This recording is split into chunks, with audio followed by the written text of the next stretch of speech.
విదర్భ రాజకుమారుడైన నిమి తన రాజ్యాన్ని కుమార్తెను అగస్త్యుడికి దానం చేసి పుత్రులతోనూ పశువులతోనూ బంధువులతోనూ సహా స్వర్గానికి వెళ్ళాడు. పరశురాముడు ద్విజుడికి భూమిని దానం చేసి ఊహకందని అక్షయలోకాలకు వెళ్ళాడు. ఒకప్పుడు వానలు కురవకపోతే వశిష్ఠుడు సమస్త ప్రాణులకు జీవదానం చేశాడు. ఆ ఫలంగా అక్షయగతిని పొందాడు. శ్రీరాముడు యాగాలలో ఎంతో ధనాన్ని ఖర్చు చేసి దానం చేసి లోకంలో గొప్ప కీర్తిని పొందాడు. అక్షయలోకాలకు వెళ్ళాడు. రాజర్షి అయిన కక్షసేనుడు వశిష్ఠుడికి తన వద్ద ఉన్నదంతా అర్పించి స్వర్గానికి వెళ్ళాడు. కరంధముడి మనుముడు అవిక్షితుడు కొడుకైన మరుత్తుడు అంగిరుసునకు సంవర్తుడికి కన్యాదానం చేసి స్వర్గానికి వెళ్ళాడు. బ్రహ్మదత్తుడనే రాజు శంఖమనే విధిని దానం చేసి ఉత్తమ గతిని పొందాడు. మనుపుత్రుడైన సుద్యుముడు లిఖిత మహర్షిని ధర్మానుసారంగా శిక్షించి ఉత్తమ లోకాలను పొందాడు. అలాగే రాజర్షి అయిన సహస్రచిత్తుడు ఇష్టమైన ప్రాణులను కూడా లెక్క చేయకుండా విప్రుడి కోసమై విడిచిపెట్టి ఉత్తమ లోకాలను పొందాడు. శతద్యుమ్న మహారాజు అన్ని కోరికలతో నిండుగా ఉన్న చక్కని బంగారు ఇంటిని మౌద్గల్య మహర్షికి దానం చేసి స్వర్గానికి వెళ్ళాడు. సుమన్యు మహారాజు గతంలో భక్ష్యాలను భోజ్యాలను కొండల వంటి రాసులుగా పోసి శాండిల్య మహర్షికిచ్చి స్వర్గానికి వెళ్ళాడు. ద్యుతిమంతుడు అనేటువంటి పేరుగల శాల్వరాజు రుచీకుడికి దాన రాజ్యాన్ని దానం చేసి ఉత్తమ లోకాలను పొందాడు. మందిరాసుడనే రాజర్షి అందగత్తె అయినటువంటి తన కుమార్తెను హిరణ్యహస్తుడు అనేటువంటి మహాత్ముడికి దానం చేసి దేవలోకానికి వెళ్ళాడు. లోమపాదరాజు తన కుమార్తె అయినటువంటి శాంతను ఋష్యశృంగుడికి ఇచ్చి తన కోరికలు అన్నిటినీ పూర్తిగా పొందాడు. ఋష్యశృంగుడు మహా ముసలవాడు, ఆయనకిచ్చి కోరికలన్నీ పొందాడు ఆ రాజు. ఇక భగీరథుడు ఈ హంసి అనే పేరు గల తన కుమార్తెను కౌచ్యుడికి దానం చేసి కురూపిక కౌచ్యుడికి దానం చేసి అక్షయలోకాలను పొందాడు. భగీరథుడు 1,00,000 ఆవులను దూడలతో పాటు కోహలుడికి దానం చేసి ఉత్తమ లోకాలను పొందాడు. వీరే కాకుండా ఇంకా ఎంతోమంది దానంతోనూ తపస్సుతోనూ మళ్ళీ మళ్ళీ స్వర్గానికి వెళుతున్నారు, వస్తున్నారు. ఇలా దాన తపస్సులతో ఉత్తమ లోకాలను పొందిన గృహస్థుల కీర్తి ఈ భూమి ఉండేంత వరకు ఈ లోకంలో నిలిచి ఉంటుంది. ఓ ధర్మరాజా, నేను శిష్టుల చరిత్రను అంతా కూడా చెప్పాను. దానం చేస్తూ యజ్ఞం చేస్తూ సంతానాన్ని కనటంతో మీరు స్వర్గంలో గౌరవాన్ని పొందుతారు. ఓ ధర్మరాజా, నువ్వు కూడా నిత్యము దానం చేయి. నీ బుద్ధి దాన యజ్ఞ క్రియలతో ఆసక్తి కలిగేలాగా చేసుకో. ధర్మాన్ని ఆచరించి వృద్ధి చేయి. నీకు ఇంకా సందేహాలు ఏమైనా ఉంటే రేపు ఉదయం చెప్తాను. ఇప్పుడు సంధ్యాకాలం సమీపించింది. ఈ సంధ్యా సమయంలో చేయవలసిన పవిత్ర కర్మ చెయ్యాలి. రేపు మాట్లాడుకుందాం అన్నాడు భీష్ముడు. తర్వాత అందరూ భీష్ముడికి నమస్కరించి తమ తమ స్థానాలకు వెళ్ళారు. శ్రీకృష్ణాయ పరమాత్మనే నమః. 138వ అధ్యాయం. మరునాడు యుధిష్ఠిరుడు భీష్ముడిని ఇలా అడిగాడు, తాత, మహాదాన ధర్మాలు చేసి స్వర్గాన్ని పొందిన రాజులను గురించి నువ్వు చెప్పావు. అయితే ఈ సందర్భంలో నాకు దానం ఎన్ని విధాలుగా ఉందో చెప్పు. అలాగే దానఫలం గురించి చెప్పు. దానాన్ని ఎలా ఎవరికి ధర్మానుసారంగా చేయాలి, ఏ కారణాలతో దానం చేయాలి, నాకు ఈ విషయాలన్నీ చెప్పని అడిగాడు. భీష్ముడు ఇలా చెప్పాడు, ఓ ధర్మరాజా, దానతత్వాన్ని గురించి చెబుతున్నాను విను. సకల వర్ణాల వారికి దానం చేయవచ్చు. అంటే బ్రాహ్మణులకే చేయాలనేదేం లేదు, సకల వర్ణాల వారికి చేయొచ్చు. ఇది అయితే దానికి ఒక పద్ధతి ఉంది. దానంలో 5 రకాల దానం ఉంది. ధర్మాదర్థాద్వయాత్ కామాత్ కారుణ్యాదితి భారత. కారుణ్యాదితి భారత. ధర్మం, అర్థం, భయం, కామం, కారుణ్యం అని ఈ 5 కారణాల వల్ల దానం 5 రకాలుగా చెప్పబడింది. దాత ఇహలోకంలో కీర్తిని, పరలోకంలో ఉత్తమ సుఖాన్ని పొందుతాడు. కీర్తి కోసమనే కోరిక లేకుండా, మనస్సులో అసూయ లేకుండా విప్రులకు దానం చేయాలి. అయ్యో ఇచ్చేస్తున్నానే, చాలా డబ్బు అవుతుంది అనుకోకూడదట. నాకు ఈ ఛాన్స్ దొరికిందే అనుకోవాలట. ఇది ధర్మదానం అవుతుంది. ఈయన ఇస్తున్నాడు, ఇంకా ఇస్తాడు, నాకిచ్చాడు, ఈయన ఇచ్చాడు అనే ఇలాంటి మాటలను యాచకుల నోటి నుండి వింటూ కీర్తి కోసం సర్వస్వాన్ని యాచకులకు ఇవ్వవచ్చు. ఇది అర్థదానం అవుతుంది. నాకు ఇతడికి సంబంధమే లేదు, నేను ఇతడికి ఏమీ కాను, నాకు ఇతడు ఏమీ కాడు, కానీ దానం ఇవ్వకుండా ఒట్టి చేతులతో పంపిస్తే ఇతడు నన్నేం చేస్తాడు అనుకుంటూ భయపడుతూ పండితుడు మూర్ఖుడికి దానం చేస్తాడు. ఇది భయదానం అవుతుంది. నాకు ఇతడంటే ఇష్టం, ఇతడికి నేనంటే ఇష్టం అని ఆలోచిస్తూ బుద్ధిమంతుడు ఆలస్యం లేకుండా బాధపడకుండా మిత్రుడికి దానం ఇవ్వాలి. ఇది కోర్కె దానం అవుతుంది. కోర్కె దానం. ఇతడు దీనుడే యాచిస్తున్నాడు కనుక ఇతడికి ఇంతిచ్చినా పర్వాలేదు, ఆనందిస్తాడు అనుకుంటూ దరిద్రుడికి సర్వతా జాలితో దానం చేయాలి. దీన్ని కారుణ్య దానం అంటారు. ఇలా దానం 5 రకాలుగా ఉంది. మీకు 5 రకాలుగా తెలిసింది. ఇతి పంచవిధం దానం, ఇతి పంచవిధం దానం, పుణ్యకీర్తి వివర్ధనం, పుణ్యకీర్తి వివర్ధనం, యథాశక్త్యా ప్రదాతవ్యం, యథాశక్త్యా ప్రదాతవ్యం, ఏవమాహ ప్రజాపతి, ఏవమాహ ప్రజాపతి. ఇలా 5 రకాల దానం పుణ్యాన్ని కీర్తిని వృద్ధి చేస్తుంది. కనుక ప్రతి ఒక్కరూ శక్తి వంచన లేకుండా దానం చేయాలి. 5 విధంగా కూడా దానం చేయొచ్చు అని చెప్పేశాడు.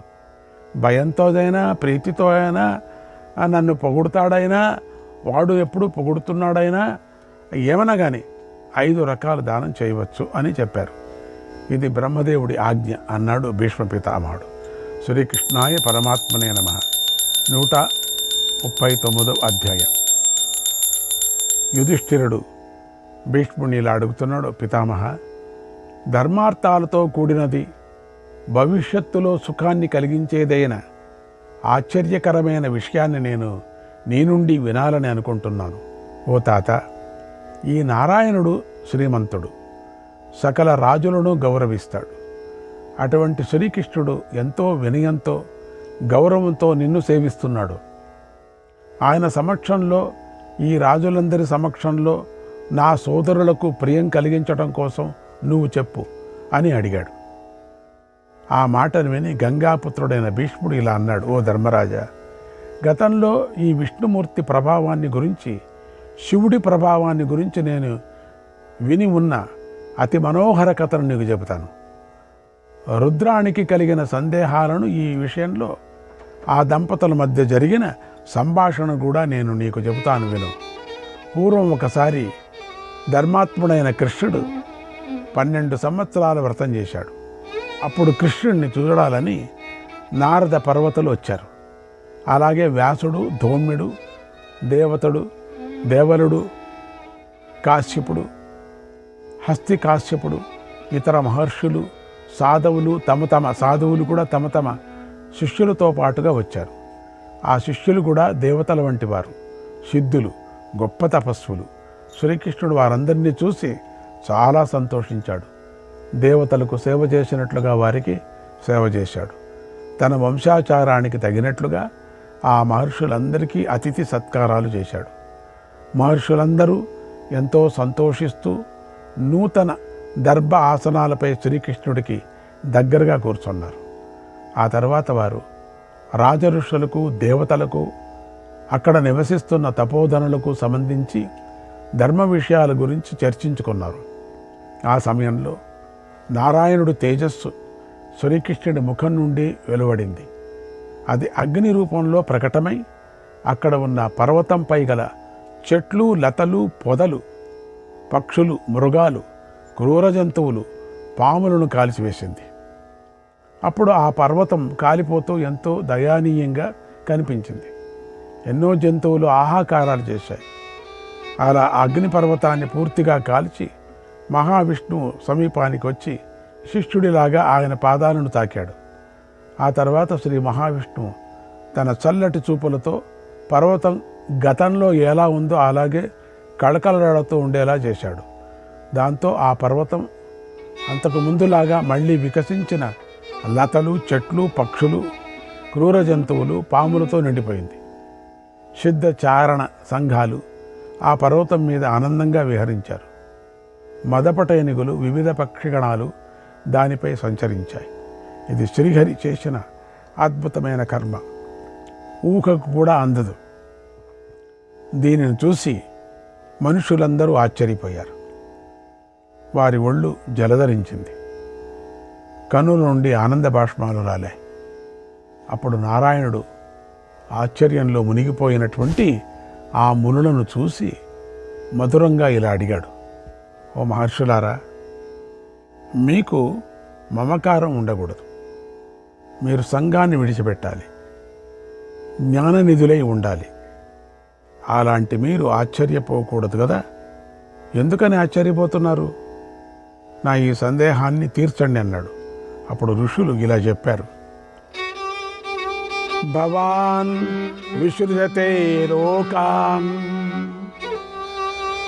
భవాన్ విసృజతే లోకాన్, భవాన్ సంహరతే పునః, భవాన్ సంహరతే పునః, భవాన్ శీతం భవానుష్ణం, భవాన్ శీతం భవానుష్ణం, భవానేవ చ వర్షతి, భవానేవ చ వర్షతి. ఓ దేవా, నువ్వే ఈ లోకాలకు సృష్టించావు అన్నీ కూడా, మళ్ళీ నువ్వే సంహరిస్తున్నావు. నువ్వే చల్లదనానివి, నువ్వే వేడివి, నువ్వే వర్షిస్తావు. పృథివ్యాం యాని భూతాని, పృథివ్యాం యాని భూతాని, స్థావరాణి చరాణి చ, స్థావరాణి చరాణి చ, తేషాం పితాత్వం మాతాత్వం, తేషాం పితాత్వం మాతాత్వం, ప్రభుః ప్రభవ ఏవ చ, ప్రభుః ప్రభవ ఏవ చ, ప్రభుః ప్రభవ ఏవ చ. నువ్వే భూమిపై ఉన్న ఈ సకల చరాచర ప్రాణులకు తండ్రివి, నువ్వే తల్లివి, నువ్వే ప్రభువు, నువ్వే జన్మస్థానము. ఓ మధుసూదన, నీ నోటి నుండి అగ్ని ప్రకటం కావటమే మాకు ఆశ్చర్యంగా ఉంది. ఓ ప్రభు, మాకొక సంశయం, దానికి కారణం చెప్పు. ఓ హరి, ఆ తరువాత ఎలాంటి భయం లేకుండా మేము చూసింది విన్నది అయిన ఆశ్చర్యకరమైన విషయాన్ని నీకు చెబుదాం అన్నారు. అప్పుడు వాసుదేవుడు ఇలా చెప్పాడు, మహర్షులారా, నా నోటి నుండి ప్రకటమైంది వైష్ణవ తేజస్సు. ఇది ప్రళయ కాలాగ్ని రూపాన్ని ధరించి ఈ పర్వతాన్ని కాల్చింది. ఆ తేజస్సుతో జితక్రోధులు, జితేంద్రియులు, దేవతల వంటి వారైన మీ వంటి ఋషులు కూడా దుఃఖించారు. నేనిప్పుడు వ్రతదీక్షలో ఉన్నాను. తాపసులు ఆ వ్రతాన్ని సేవిస్తూ ఉండటం వల్ల నా తేజస్సు అగ్ని రూపంలో వెలువడింది. మీరు బాధపడవలసిన పని లేదు. నేను తపస్సు ద్వారా నా వంటి శక్తివంతుడైన కుమారుణ్ణి పొందాలనే కోరికతోనే ఈ పర్వతం వద్దకు వచ్చాను. అంతలో నా శరీరంలో ఉన్న ప్రాణమే అగ్ని రూపాన్ని ధరించి వెలువడింది. ఆ నా ప్రాణం అందరికీ వరాలనిచ్చే బ్రహ్మ దర్శనానికి వెళ్ళింది. మునులారా, ఆ బ్రహ్మదేవుడు సాక్షాత్తు శివుడే. ఆయనే ఇలా నా ప్రాణంతో చెప్పి పంపాడు, ఓ దేవా, నీ తేజస్సులోని సగం నీకు కుమారుడిగా పుడుతుంది అని చెప్పాడు. వెంటనే అగ్నిరూపమైన నా ప్రాణం మళ్ళీ నా దగ్గరికి వచ్చి శిష్యుడిలాగా సేవ చేసింది. నా పాదాలకు నమస్కారం చేసింది, శాంతించింది, తన పూర్వస్థితిని కూడా పొందింది. ఋషులారా, ఈ రహస్యాన్ని నేను మీకు సంక్షేపంగా చెప్పాను కనుక మీరు భయపడవలసిన పని లేదు. మీరు దీర్ఘదృష్టి గలవారు, తపస్సు చేస్తున్నారు, జ్ఞాన విజ్ఞానాలు కలవారు కనుక మీరు ఎక్కడికైనా వెళతారు. భూలోకంలో కానీ స్వర్గలోకంలో కానీ మీరేమైనా వింత విషయం చూస్తే చెప్పండి, వింత విషయం ఏదైనా వింటే చెప్పండి. మీ మాటలు అమృతంతో సమానంగా ఉంటాయి. అలాంటి మధురమైన మాటలను వినాలని నా కోరిక. కనుక ఓ మునులారా, అలాగే మీ దర్శనం దేవతా దర్శనంలాగా దివ్యమైనది. భూలోకంలో కానీ స్వర్గలోకంలో కానీ దివ్యంగాను అద్భుతంగాను కనిపించే వస్తువులను మీరు చూడలేకపోవచ్చు, కానీ నేను ప్రత్యక్షంగా చూస్తాను. అది నా ప్రకృతి, నాకు అడ్డే లేదు. నాలోనే ఐశ్వర్యం నాకు ఆశ్చర్యాన్ని కలిగించదు. అయినా సత్పురుషుల చెవులకు వినిపించని విషయం నమ్మదగని విషయం అవుతుంది. శిలాలేఖలాగా భూమిపై చిరకాలం ఉంటుంది. కనుక నేను సజ్జనులైన మీరు చెప్పిన మాటలను మానవుల బుద్ధిని ప్రకాశింపజేసేదిగా చేసి సమాజంలో చెబుతాను అన్నాడు. వారందరూ కృష్ణుడు చెప్పిన మాటలు విని ఎంతో ఆశ్చర్యపోయారు. ఆనందంగా కృష్ణుడిని చూశారు. కొందరు ఆయన వృద్ధిని కోరుకున్నారు, కొందరు ఆయనను అర్చించారు, మరికొందరు ఆ మధుసూదుణ్ణి ఋగ్వేదంలోని రుక్కులతో స్తుతిస్తున్నారు. ఆ తర్వాత మునులందరూ తమ పక్షం నుండి నారద మహర్షిని కృష్ణుడితో మాట్లాడమని ఇలా కోరారు. మహర్షి, మన మహర్షుల్లో కొందరు తీర్థయాత్ర చేస్తూ హిమాలయ పర్వతంపై ఊహకందని ఒక ఆశ్చర్యకరమైన సన్నివేశాన్ని చూశారు. కనుక నువ్వు ఋషుల మేలు కోసం ఆ విషయాన్ని అంతా చూసినట్లుగా ఈ కృష్ణుడికి చెప్పు అని కోరారు. అప్పుడు నారద మహర్షి ఆ విషయాన్ని ఇలా చెప్పాడు అన్నాడు భీష్మ పితామహుడు. శ్రీకృష్ణాయ పరమాత్మనే నమః. 140వ అధ్యాయం. భీష్ముడు ధర్మరాజుకి ఇలా చెప్పాడు. ఓ ధర్మరాజా, నారాయణుడికి ఆప్తుడు పూజ్యుడైన నారద మహర్షి ఉమామహేశ్వరుల మధ్య జరిగిన సంభాషణను ఇలాంటి చెప్పాడు. పూర్వం శివుడు పుణ్యప్రదమైన హిమవత్ పర్వతంపై తపస్సు చేశాడు. ఆ పర్వతాన్ని సిద్ధులు చారణులు సేవిస్తూ ఉంటారు. అది వివిధ ఔషధాలతోనూ అందమైన రకరకాల పూలతో నిండి ఉంటుంది. అప్సరసలతో కూడి ఉంటుంది. భూత సమూహాలు ఆ పర్వతాన్ని సేవిస్తూ ఉంటాయి. అక్కడ పరమేశ్వరుడు వందల కొద్ది భూతగణాలతో కలిసి ఆనందంతో ఉన్నాడు. ఆ భూతాలు వివిధ రూపాలతో, విరూపాలతో, దివ్య రూపాలతో ఉన్నాయి. కొన్ని భూతాలు ఆకారాలు సింహాలు, పులులు, ఏనుగుల్లాగా ఉన్నాయి. అక్కడ సర్వజాతులు ప్రాణులు ఉన్నాయి. కొన్నిటి ముఖాలు నక్కల్లాగా, చిరుత పులుల్లాగా, ఎలుగు బంట్లులాగా, ఎద్దుల్లాగా ఉన్నాయి. కొన్ని గుడ్లగూబల వంటి ముఖాలతో భయంకరంగా ఉన్నాయి. భాగవతంలో కూడా చెప్పుకున్నాం. కొన్ని తోడేళ్ళు డేగల ముఖాలతో ఉన్నాయి. కొన్ని జింకల ముఖాలతో ఉన్నాయి. అశ్వత్థాముడు యుద్ధానికి వచ్చినప్పుడు కొనారోజు ఆ శివుడి యొక్క గణాలు ఇట్లనే ఉన్నాయని చెప్పుకున్నాం. జ్ఞాపకం ఉందా మీకు?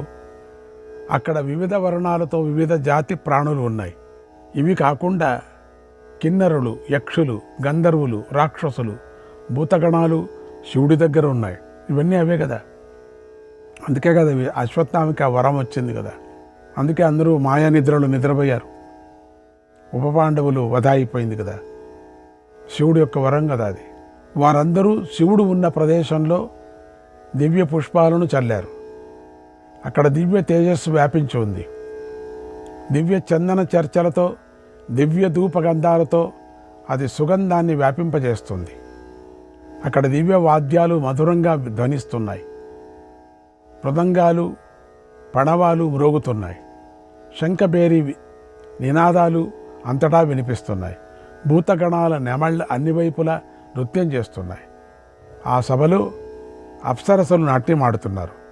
అక్కడ దేవఋషులు శివుణ్ణి ఆరాధిస్తున్నారు. అలా సభ చెప్పటానికి వీల్లేనంతగా అద్భుతంగా దివ్యంగా ఉంది. శివుడి తపస్సుతో ఆ కొండ ప్రకాశిస్తుంది. వేద పండితుల వేదఘోషతో అది ప్రతిధ్వనిస్తుంది. శ్రీకృష్ణాయ పరమాత్మనే నమః.